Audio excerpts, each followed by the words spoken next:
Alright, so we're back with the 07 Accord. And the manual says to... Where'd it go? The manual says to loosen the e-brake nut, which you can see through the hole. Now you might be able to get a 12mm wrench on there, but I found it easier to go from the back here. Just take the headrest off.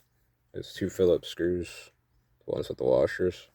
Then you got one without a washer that holds this plastic panel in. It goes right in the corner, like this. Remember, on when it's in there, you got this tab and you just pry up with a screwdriver and then it'll pop these out. So it'll come out like this, kind of, like pulls up and out. So that's that. Oh yeah, and there's a little rubber mat that covers everything, so just pull that out.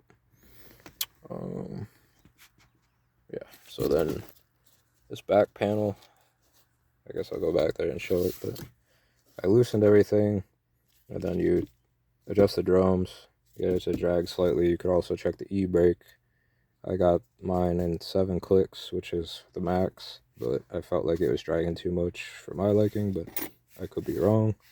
The manual says get this within 4 to 7 clicks, but 7 was kind of where I felt it was tight enough for me, so I left it with that. And then when you're finished with getting the drums good, you can snug up the e-brake to get it so that the wheel, like when you click it once, you go around and make sure it holds on the wheels. Because when I dialed it in, the wheels you could just turn by hand. I mean, they're pretty tight, but then when you tighten this up, you could get it so that this tightens it even more, so that when the first click is up, it's pretty snug and it holds the car with that, which is how it's supposed to be. But anyway, this is how much spin I have. It may or may not be too much. Pretty much get like 1 revolution before it grabs, vice versa. Oh yeah. So I was gonna show the clips on the panel. So you get, what I found was to get in here, you go in through the bottom there, and then when you're in there, you stick your hand in here through this little hole, and you kind of like pull up on the little tabby, like the nut holder cable, and then it gets a socket on there flush, because if not, it's at like kind of a downward angle.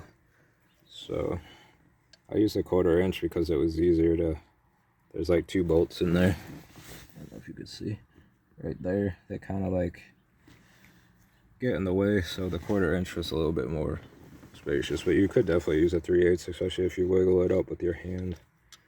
But it's a 12mm. This is a semi-deep 3/8. You might be able to use a shallow. I was surprised how much the threads go in, but when you back it all the way out, it's not much thread, so if you take it loose, you should be able to do it with a shallow socket. But depending on how tight it was originally, you might need a deep socket, because it goes in pretty far.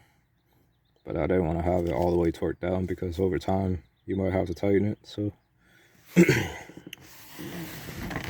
let's see. So here's what the panel looks like. It's got these 2 pressure clips up top, go in here, so it's definitely easier with the cover off to get in there and pry it off. So you just get a tool in there, and I ended up snapping mine off, but I don't really care that much about this car. But if you were wondering, I'll show it on this side. So in here, there's I believe is a number 2 Phillips head screw that goes in sideways on both sides, and it holds this little tabby in. So that's how you got the bottom corners. I just assumed it was clipped, so I just gave it a good tug and I ripped it off. But I still have 2 clips to go back on, so I'm not too worried about it. But if you don't want to break yours, 2 screws that go in through the side here. Same thing on this side. As you can see, they're kind of hard to get at, so I guess if you don't care, you could just rip it off too, but that's the way you're supposed to take it off, so that's that. Oh, and to put the shoes back on, with that Lyle tool, you'll definitely need a second person, because let's see, when you go to pull the spring, it'll be like here, and when you pull it, it's gonna pull the whole mouse wheel cylinder and the pads to the side, so then it's gonna break it out of alignment. So if you have a second person, like, squeeze the wheel cylinder together while you pull the spring, it was a lot easier.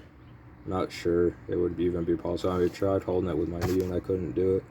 It was a lot harder to get the spring back in than it was to take it off. So yeah, but it is possible. And oh yeah, those little clips, what I gotta say,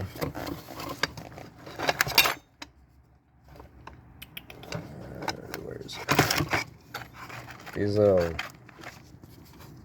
U-clip things, but it was definitely easier when I did it the second time, when you have it on the e-brake. So what I did was, when I had everything, like, I took the big spring off, and it'll give you room to get at it, so then you could, it's a lot easier with everything bolted to the car. So just get the big spring loosen, and then pry away at that little horseshoe clip, because it's kind of hard to get off. I use tiny little screwdrivers to pry it open, and then kind of just wiggle it and go back and forth.